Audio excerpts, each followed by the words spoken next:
Quel est le vrai risque pour les marchés dans les prochaines semaines? Point de vue de John Plassard. Bonjour John.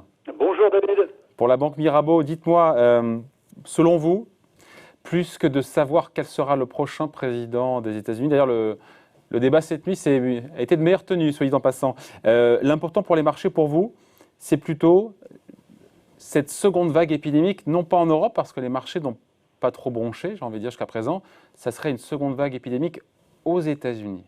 Exactement, parce qu'on voit un lien très direct en fait à ce qui s'est passé dans la baisse des marchés. Vous vous souvenez, c'était fin février. Qu'est-ce qui s'est passé?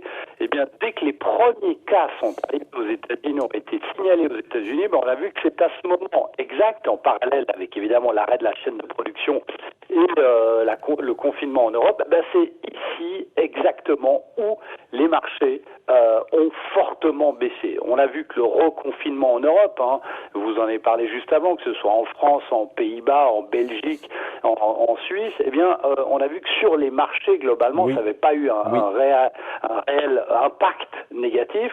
Mais là, si ça arrivait aux États-Unis, et selon toute logique, une deuxième vague devrait arriver, c'est là exactement où les marchés pourraient baisser, David. Ouais. Donc, il faut faire ce parallèle en disant, voilà, la première vague avait encore une fois fait chuter les marchés, avait entraîné une accélération de la baisse des marchés financiers. Et voilà, seconde vague aux États-Unis, nouvelle accélération. Il faut vraiment faire comparaison et raison ou n'est pas raison? Je pense qu'il y a un lien exact entre les vagues des coronavirus et le marché. Alors évidemment, la première question, c'est de savoir si la première vague aux États-Unis... Vous avez raison, où est-ce qu'on en est d'ailleurs aux États-Unis?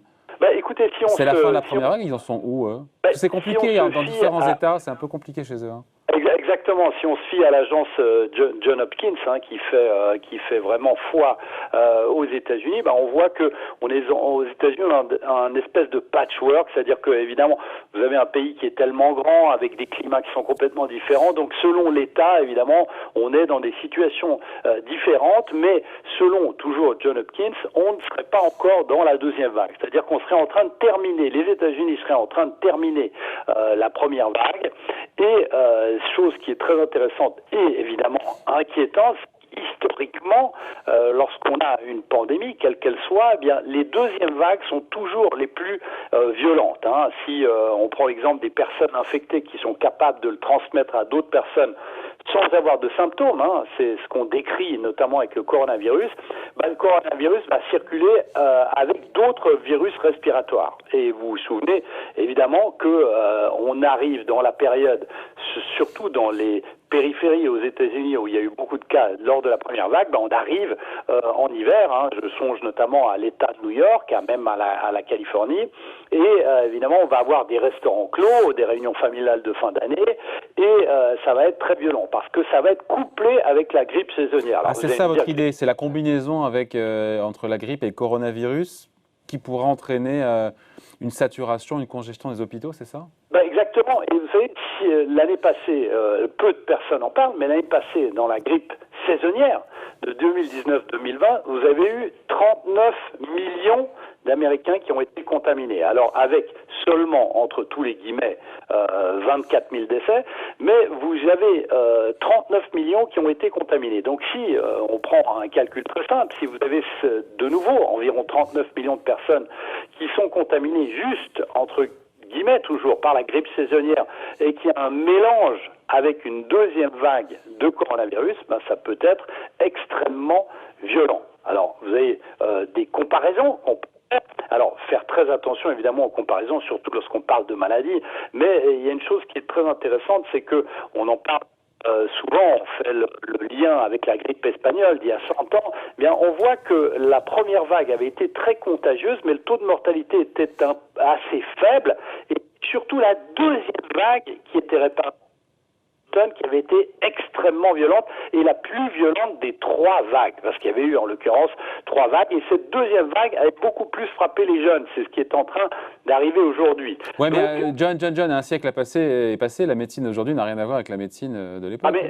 clairement, mais vous voyez aujourd'hui qu'on n'a pas de remède face à ça. Et on voit, si on peut faire, vous avez tout à fait raison concernant la maladie, mais on voit qu'il y a 100 ans, si vous regardez les photos d'il y a 100 ans, eh bien, vous avez les gens qui portaient les masques aussi dans les rues, et vous aviez des réunions qui avaient été annulées, des réunions de taille, et on se souvient notamment le 28 septembre 1918, vous aviez 200 000 personnes qui avaient assisté à un défilé aux États-Unis, et la semaine d'après, vous avez eu plus de 10 000 morts. Donc on voit que ces réunions doivent être évitées, c'est ce qu'on essaye de faire évidemment en Europe, c'est ce que les États-Unis vont essayer de faire, et ça arrive à un moment où les marchés, alors sont pas au plus haut, mais sont quasiment au plus haut, et ça a un risque énorme, selon moi, sur les marchés financiers. Et vous le savez, David, que depuis fin mars, je suis très constructif sur ces marchés, on en a parlé souvent ensemble, eh bien là, c'est une crainte pour moi, et cette crainte, elle est boursière,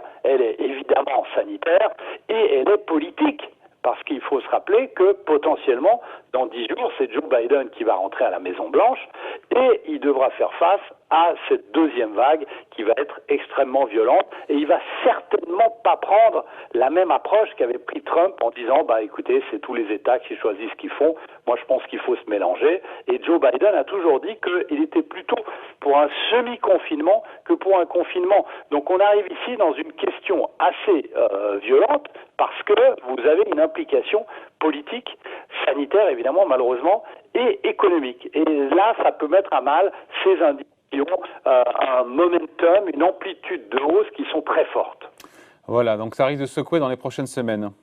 C'est ça, ça peut être très violent, et ce qu'il faut surtout regarder, c'est les nouveaux cas qui progressent aux États-Unis.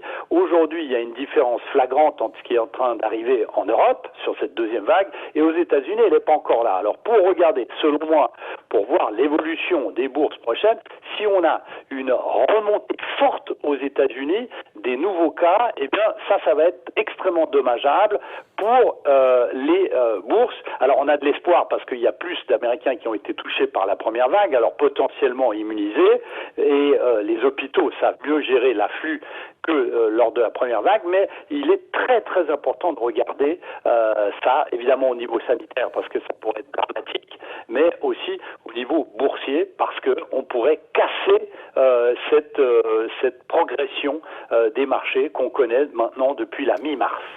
Voilà, encore plein d'incertitudes. On en reparlera. Merci en tout cas. Point de vue signé John Plassard, conseiller en stratégie d'investissement pour la Banque Mirabeau. Merci. Bon week-end. À bientôt. Au revoir, David.